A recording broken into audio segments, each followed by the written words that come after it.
the game can see the boxing voice. Welcome back, gang, for the first time and hopefully many more to come. Don't forget to subscribe to the YouTube channel and click on the notifications right here, this little bell, so you can get those emails every time we go live. Yes, sir. Virgil Hunter? Yes, I'm on the line. How you guys doing? Virg, why wouldn't you tell Mike you're on the line like that? I apologize. I'm sorry. I'm so sorry because I've been hitting you up. Oh, I'm fine. I'm just following instructions. That's all. Yeah, well, we needed to be notified of the number you were calling in from. But anyway, forget that. Hope we didn't have you waiting around too long. Glad to have you on the show. Thank you first and foremost for taking out the time to get on the show with us here on the Boxing Voice Radio. We wanted to talk to you. I'll turn it over to Mike since he really set this up. But obviously, you know, you and I love talking boxing with you. Glad to see you're doing better as well. So once again, thank you, Mike. How's it going, Mr. Hunter? Thank you for joining us today.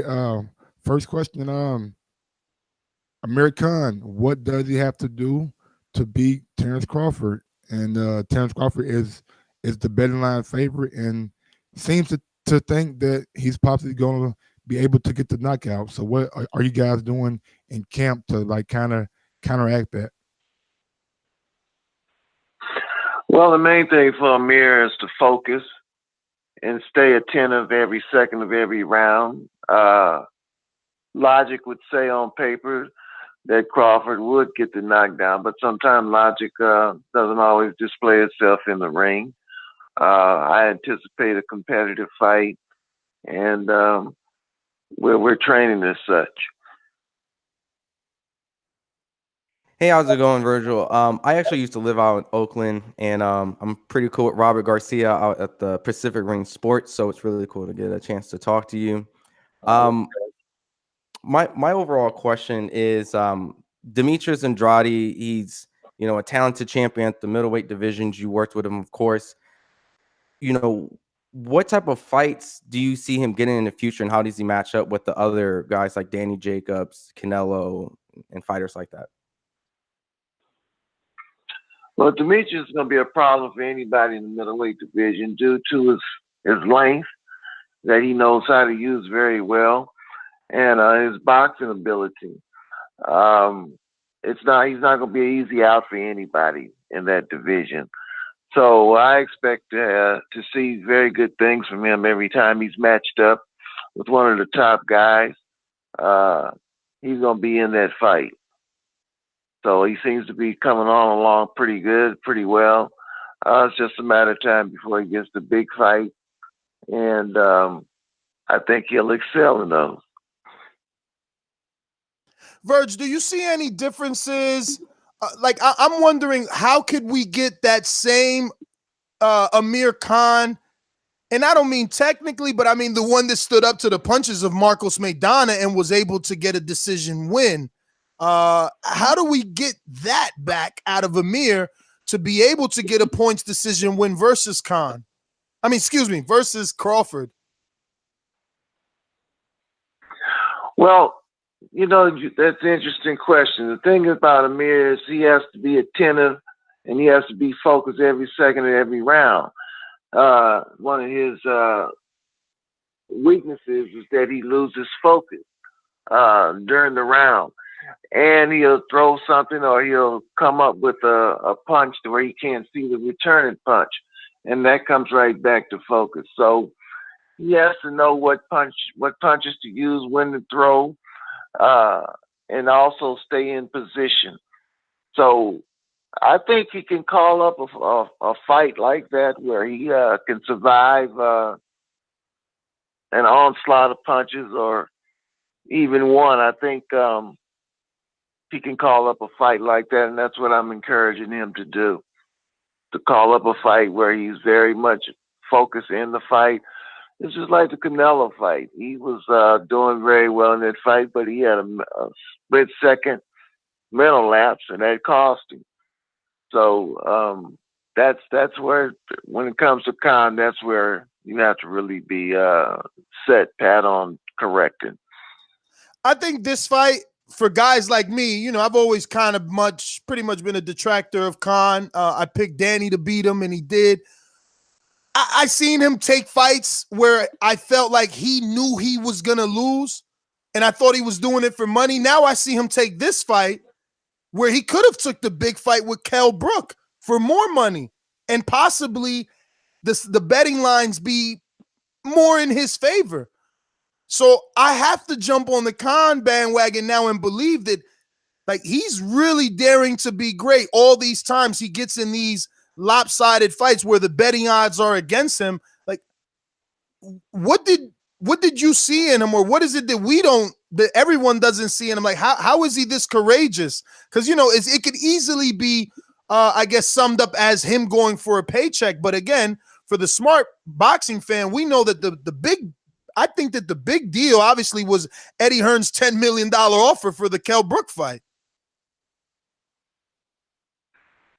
Well, I think you're right. I think he is going for legacy. I think he is going to dare to be great. First of all, the Canelo fight I was totally against, but it was out of my hands.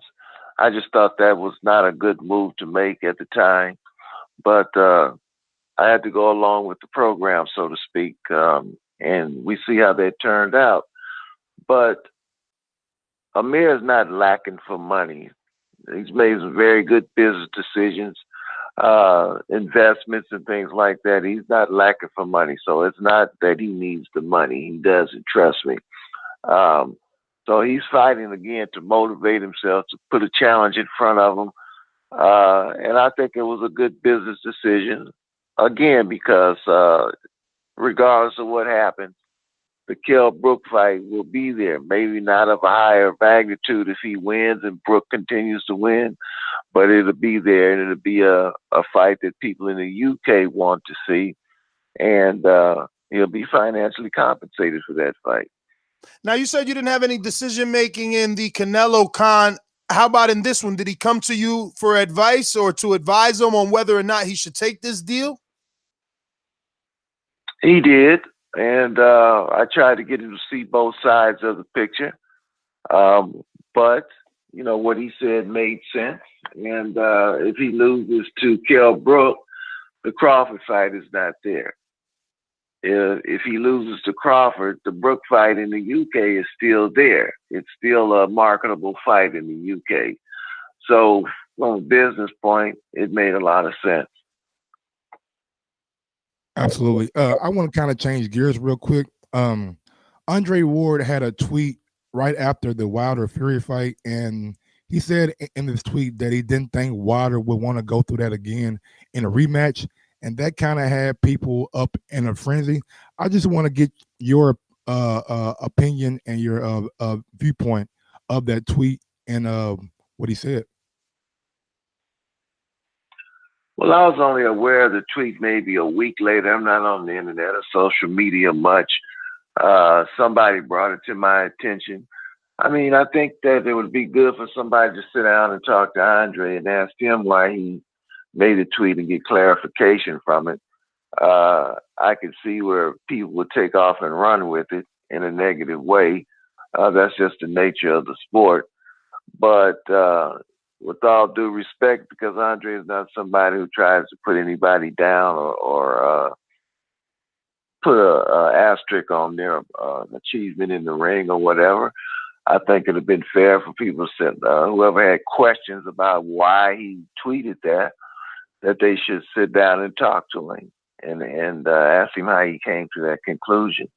I haven't had a chance to do that.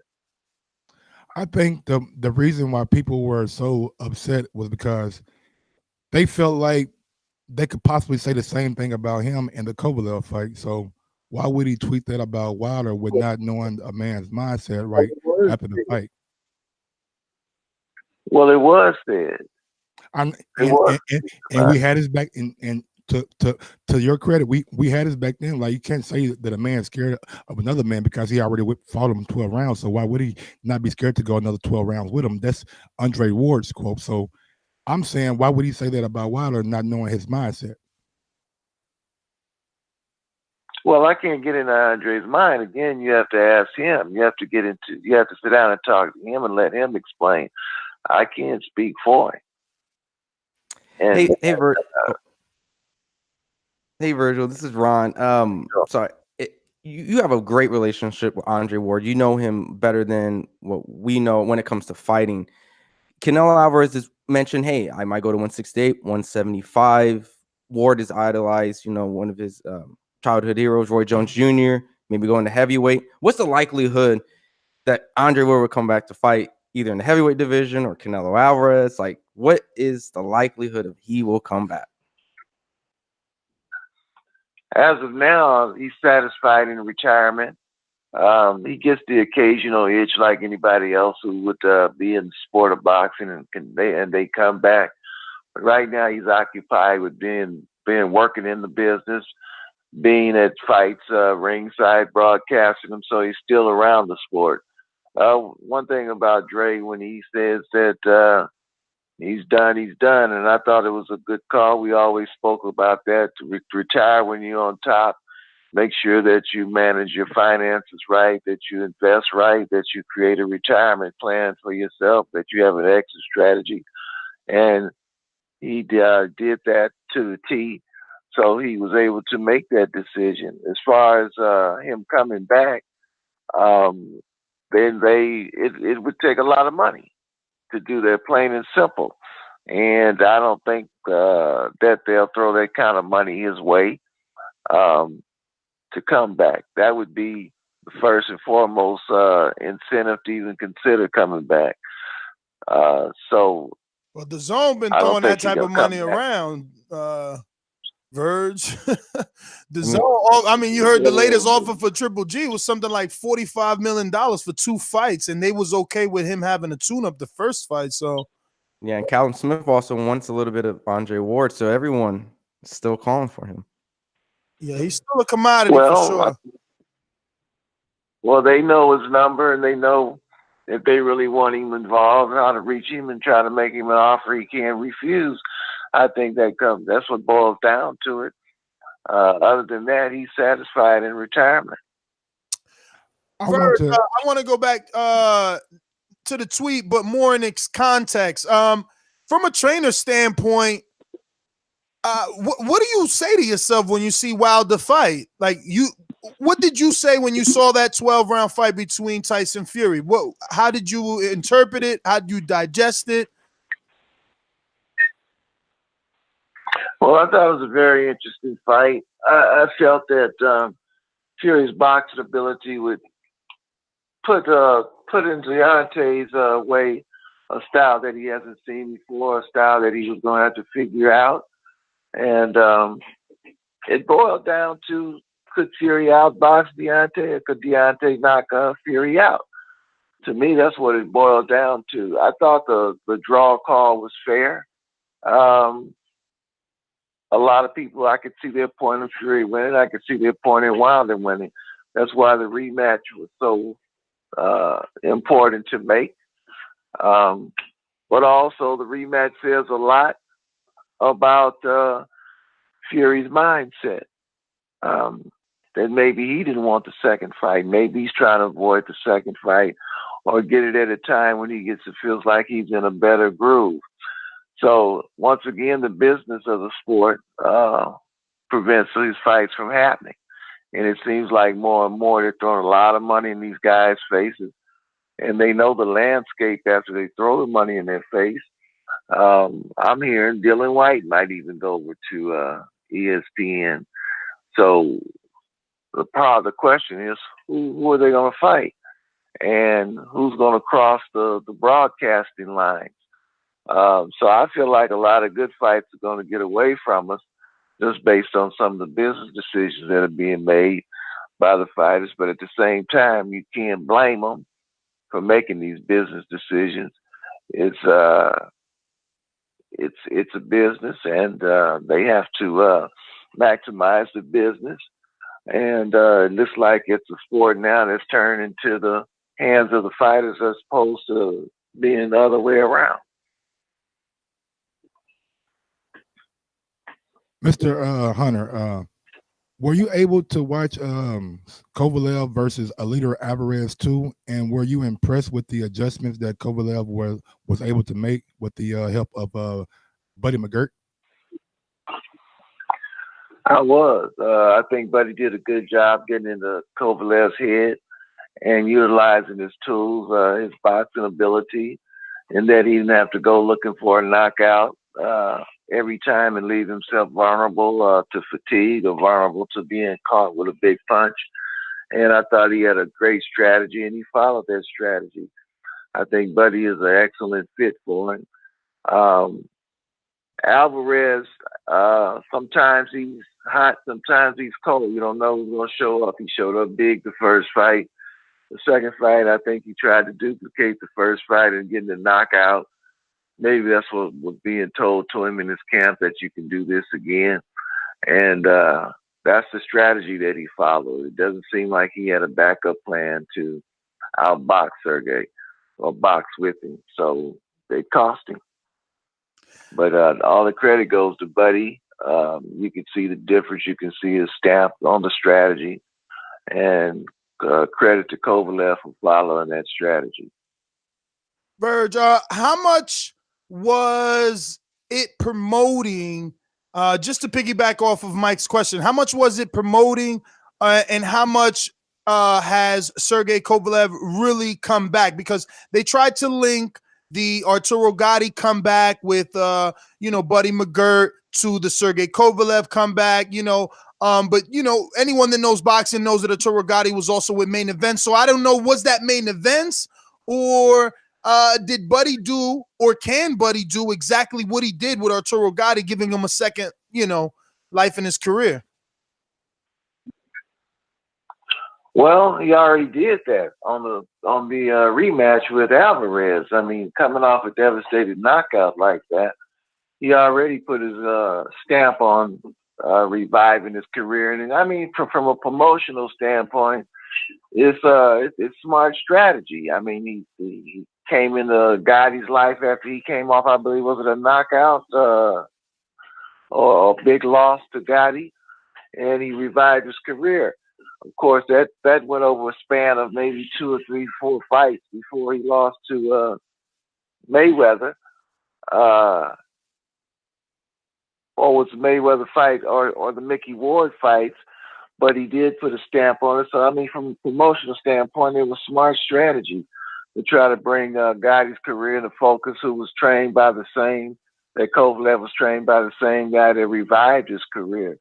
So I don't see anything wrong with that. Hey, Virgil.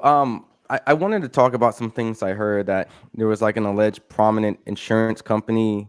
They had failed to honor the terms of Andre Ward's policy when he suffered a quote career-ending injury to his right knee. What is like the condition of Andre Ward's knee? He said he had a prohibitive knee injury. Is his knee okay? Does he do a little bit in the gym? Like, is it career-ending? Is that why there's a lot of money being tossed around or needed to be asked for him to come back? I can't say for sure. I didn't even know about the insurance policy.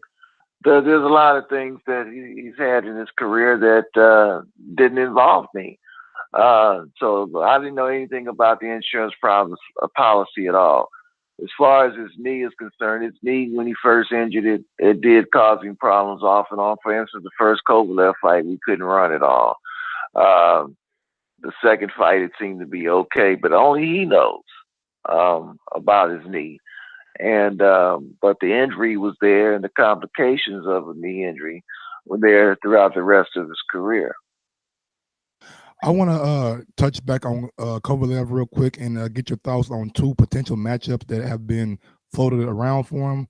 Canelo has talked about going up to possibly 175 and facing him, and also the WBO will probably be mandating Anthony Yard to possibly fight him later on this year.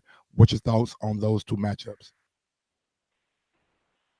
I think the Alvarez talk on the 175 to fight Kovalev is just talk to keep the focus on him and also just keep him relevant in the sport by saying that he's going to take on these challenges and making him more mythical than where he is right now. Supposed to where keeping him where he is and who he's fighting. I mean, I don't see him going up to 175 fighting Kovalev at all. Again, you have a promotional line to cross and a broadcasting line to fight cross. I think Kovalev is with ESPN, isn't he? Yep.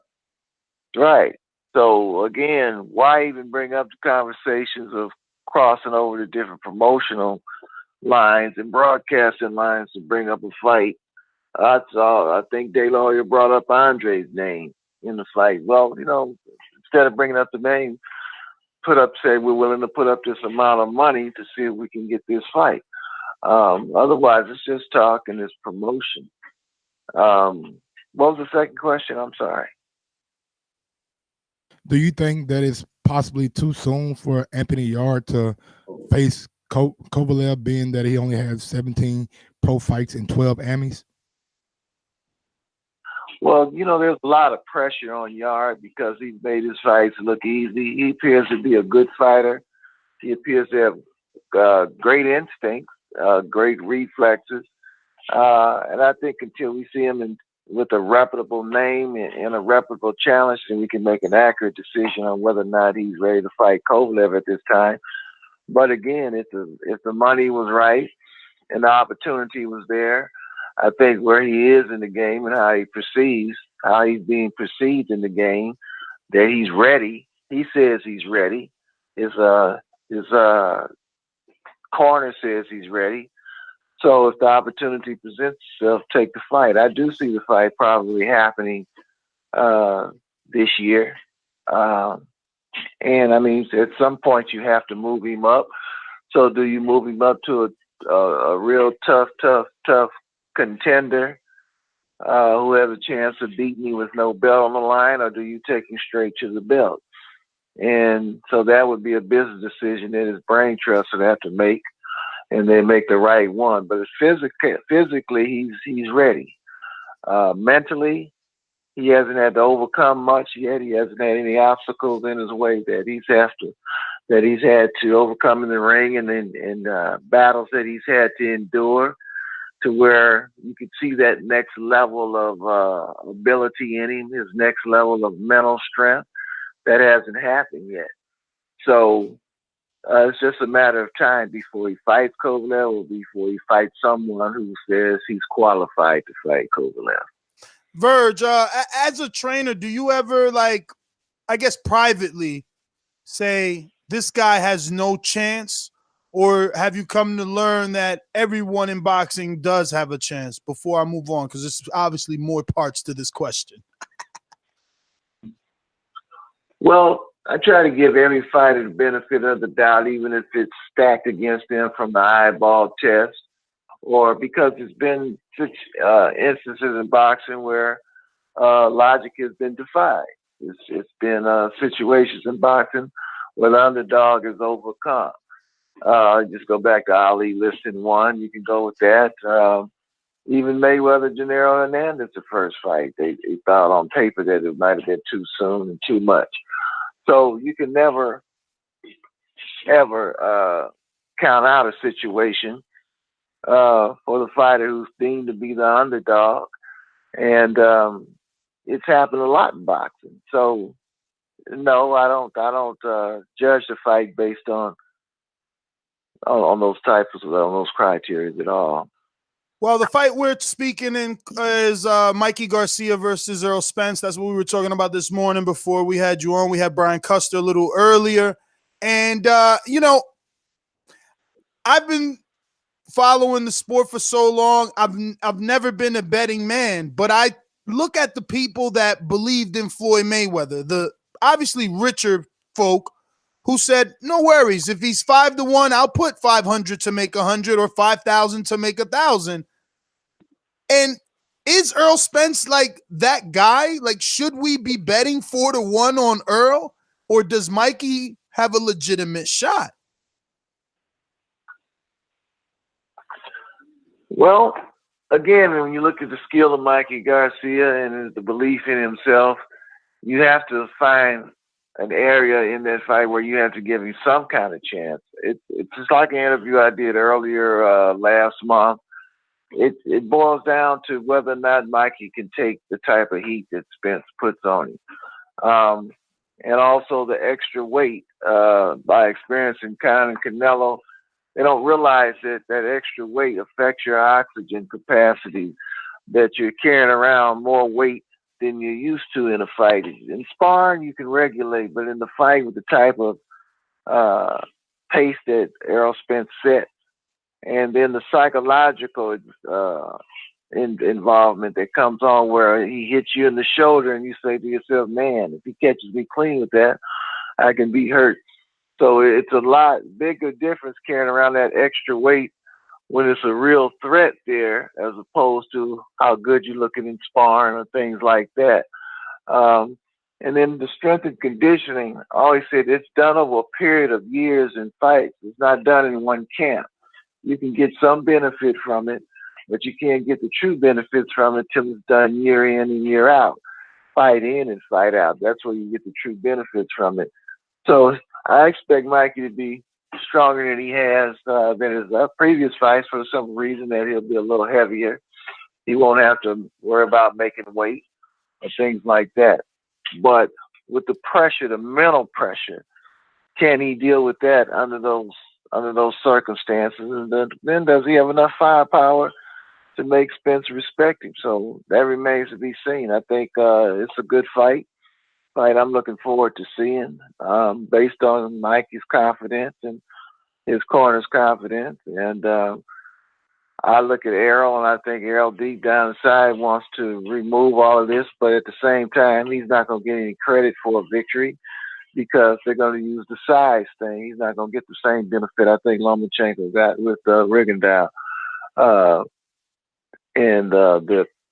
They didn't use the size difference as a reason why Rigondeaux wasn't able to cope. I think that's going to be put into the bully category of Errol Spence. Even though he didn't ask for the fight, he was called out. I don't think he's going to get the credit for the win.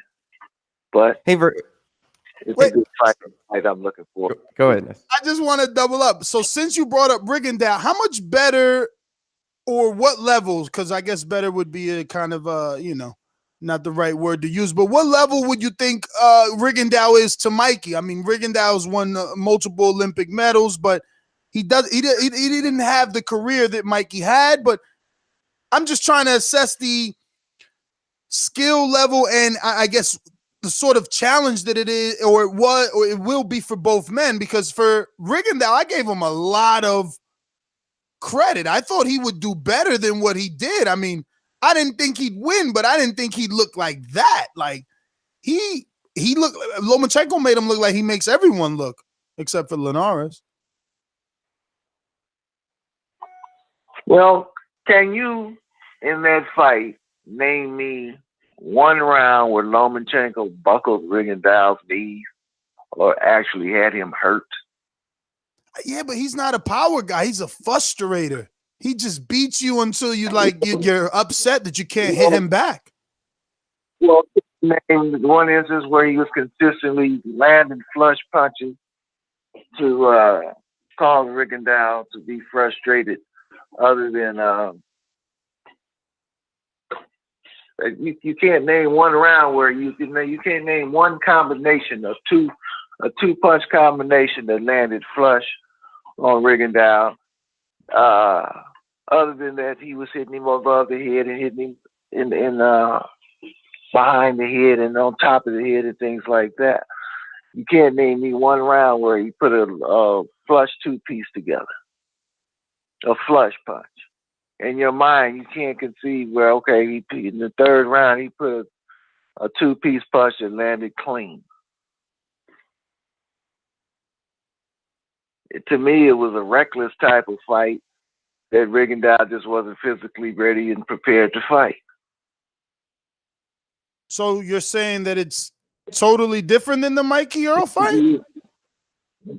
No, I'm not saying it's totally different. I think you'll see more skill in terms of punches landing and everything. I'm just saying in the Rigondeaux fight, you can't say you can't say for one round and the third round he hit him with this and he hit him with that, both of his knees. You can't recall that because it never existed. It was just a matter of him.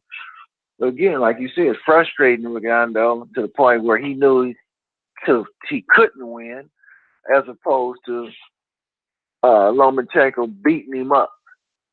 He was not beat up in that fight. It was a situation where Rigondeaux just probably said to himself, I can't win this fight the way this fight is going.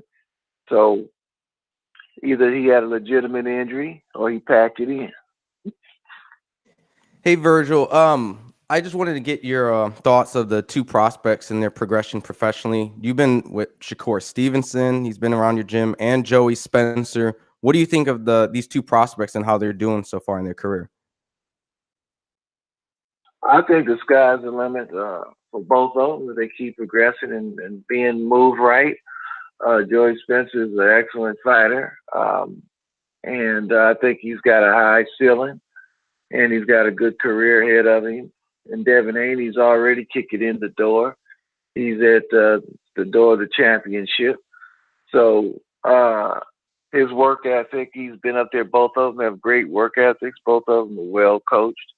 I think the sky's the limit for both of them. I think both of them will definitely be there, and you'll have to mention them in the championship circle. How do you think a Devin Haney and Teofimo Lopez fight would turn out? People was already discussing these two guys meeting up at one point. You know, that's a hard call based on the ability of both of them. You have one that wins. They both win fights in different ways. So it would be a tough fight to call for me. In my mind, it would be a 50-50 fight at this stage. Devin might have we haven't seen Lopez in a real fight where he has to use his boxing ability yet, or where he has to go into the 8th and 9th round. We haven't seen that yet. Until you see that, you can't put a fair assessment on can he win a long duration type of fight. As you've seen it in Haney, of course, Lopez got rid of a mutual opponent, I believe, two of them or one of them, much quicker than Devin has. But again, that's why styles make fights. You have an excellent boxer against an excellent boxer puncher. But Devin can crack in his own right.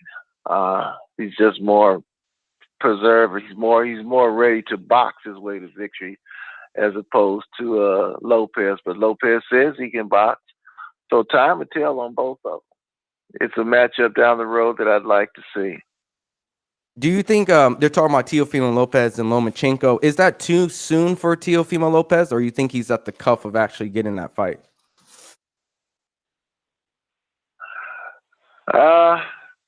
Logic would say it's too soon, but reality says give him a shot if he wants it. It can't hurt him if he loses a fight at this stage in his career. He just has to be applauded for taking a chance and then going back to the drawing board until he gets a second chance. So him taking the fight this early out certainly wouldn't put him back into the prospect pile. It would keep him a contender, and it would have to say a lot about his gumption to go up and try to take the belt from a fighter that is considered to be one of the top pound-for-pound fighters. It says a lot about his desire. It says a lot about his belief in himself. And it's a fight that people are talking about, and anytime people are talking about it, it might be time to put it on the books. And also, is Andre Berto coming back anytime soon? Has he sent any word? I don't have any complete. I can't completely say that. We have talked, and he has saying that he will be talking about another fight. So I do anticipate Bert coming back to fight another fight at some time in mid-year or around the June-July time. I think he will fight again. Didn't Berto just have a child? Yes, he just had a baby girl. He's really happy. Everything. The baby's healthy. He's also overcoming the loss of his dad. So there's a lot of emotional things going on with him right now that he has to sort out. But he did indicate to me that he'll be talking business as far as the fight is concerned in the near future.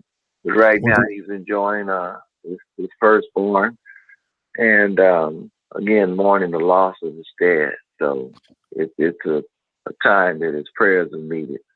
Well, send our best to Mr. Berto from TBV. I want to get your thoughts on your up-and-coming prospect, Tony Yoka. What can we expect from him in 2019? I look forward to Tony having a big year starting in July. He's an excellent prospect. I think he's a future world champion. He has tremendous boxing ability. He's making the adjustment rather well, and he's dedicated to the sport. So I look for good things from Tony Yoka. He's a real prospect at this point, and somebody that's going to have to be dealt with in the future.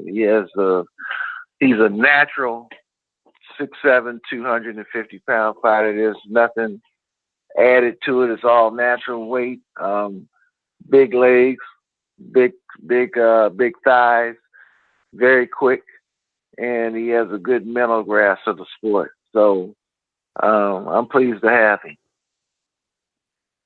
While we're on this heavyweight topic, does Darrell Miller really pose AJ a threat to AJ in the upcoming fight on June 1st, or does AJ just get him out of there and do what he does and knock people out? I think the question in that fight is how will Darrell hold up to the punches that he's going to take. And if he does hold up to the punches, he has the type of style and the knowledge of his style. One thing about Darrell, he knows who he is.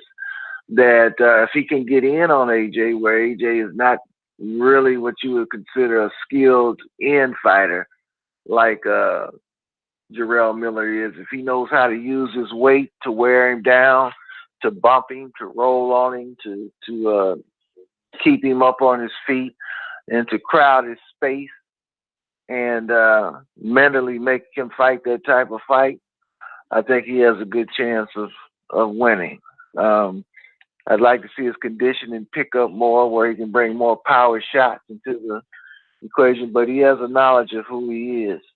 And again, it boils down to, can he take the Joshua Powell, I believe. And that was the outcome of that fight.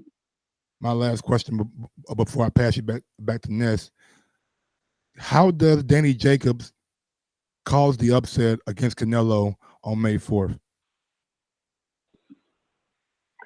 Well, he has to box well, number one. Number two, he has to get his respect early on. He has to show Canelo that he can hurt him, and be a punching threat to him in each and every round. I'm sure Andre Rozier is going to come up with a good, solid plan where Danny utilizes all the assets that he has in the fight. It's not going to be an easy fight. Canelo is a force to be reckoned with. But I think the main thing in this fight is Danny being able to prove that he can hurt Canelo and force him to respect him and make him alter his boxing style. I think that's what it comes down to. But being that this fight is in Vegas, doesn't Danny have to get the knockout? I mean, I don't want to say it, but we all know that Canelo gets favorable cards in Vegas. So with that being said, doesn't Jacobs need the knockout?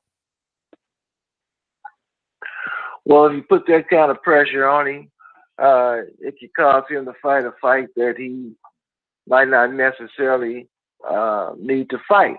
I think he just has to win each and every round convincingly and not leave any close rounds to be judged. Anytime there's close rounds to be judged, it's going to go to Canelo.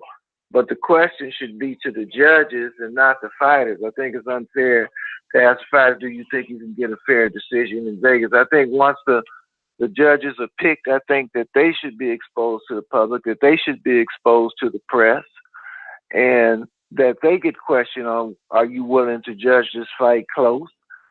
You have two men whose livelihoods on the line, futures on the line. Are you willing to judge this fight fairly? And how are you going to judge the fight? The world needs to know. I think you need to put pressure on the judges before the fight even takes place, so the world knows who they are and what their thought process is in judging a fight, and how they feel about each and every guy. Verge, we've had you on for. Go ahead, man. I didn't mean to cut you off. I thought you were done. I was just gonna say we had you on for a long time, but I did want to ask about Mario Barrios before you go. Obviously, you know, this is a red hot prospect. He's on the brink of contender status, and I just wanted to know, like, when you guys were gonna let him loose.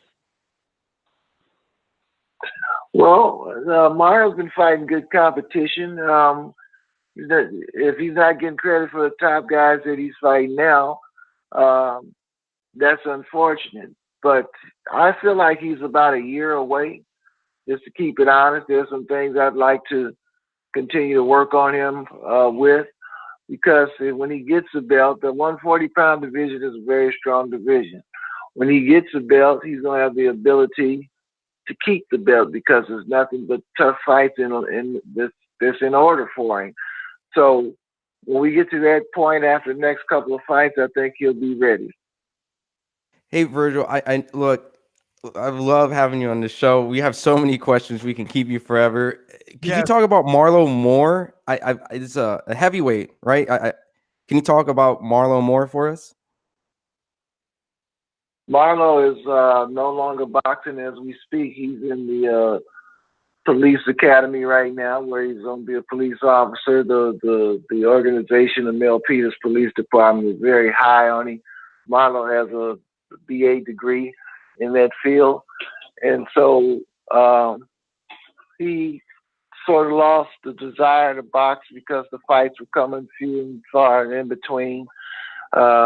He only had 2 fights, and there was no really set schedule for him to stay motivated. And he has a growing family, so he made the best decision for him, and I salute him for it, and I support him in it. He's had a great career, and he's overcome a lot in boxing, and he's overcome a lot in life. Marlo's a real man, and a man that's going to be known in the world and very respected. So I wish him well in his second career. But he will be missed. His enthusiasm in the gym, his commitment, his dedication in the sport, and all the things that he's overcome in life. So that's where Marlo is. I got one final question for you. A lot of people give Terrence Crawford stick about his resume, saying that he hasn't really fought anybody, and the champions that he did fight weren't really champions. They were like only champions for a little while, or they wasn't like the necessarily the guy who beat the guy for the belt but fought for a vacant belt. Does Terrence Crawford get too much stick about his resume, or is the resume only telling half the story?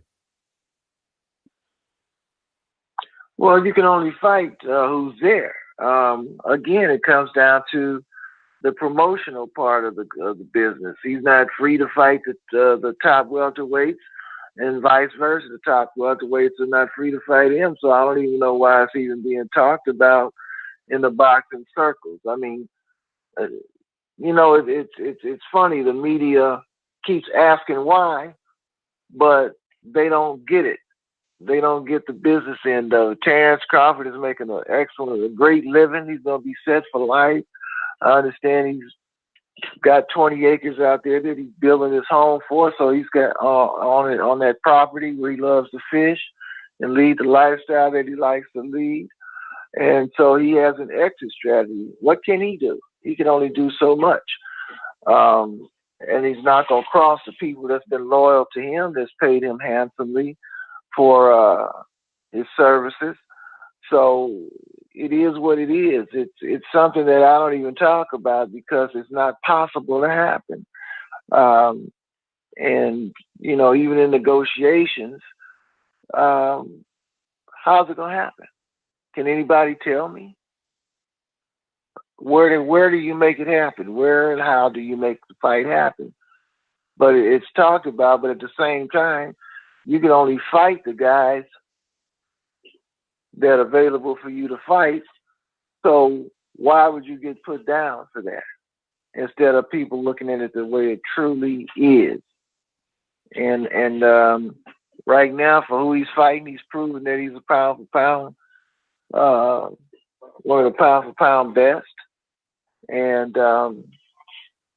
it's just unfortunate, just like everybody else in the different organizations. Unless that organization is deep, like PVC, and they have the available fighters to fight each other to make great fights, and they're putting on the best fights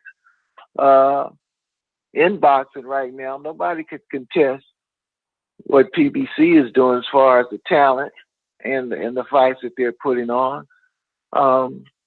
It is what it is.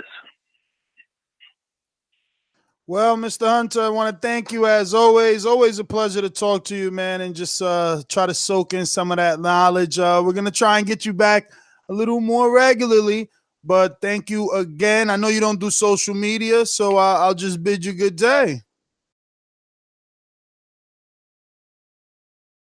Yo, if you enjoyed the video, feel free to hit the like, subscribe, and share. As always, if you want to support us to the next level, head over to the patreon.com/ThaBoxingVoice. We have tons of exclusive from Border Wars, Entitled, betting shows, the list goes on and on and on. But in addition to that, if you guys have questions for fighters, trainers, and promoters, this is where you can submit them. We will run out, get these questions answered, and put it back on the show just for you guys. Appreciate it. Peace.